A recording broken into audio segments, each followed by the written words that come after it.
ఎవరు చేసిండ్రు నాకు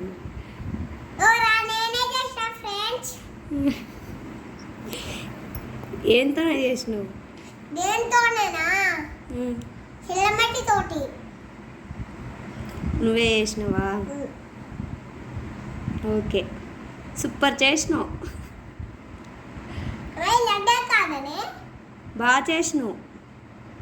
లడ్డే కాదా? లడ్డే. టోపే కాదనే.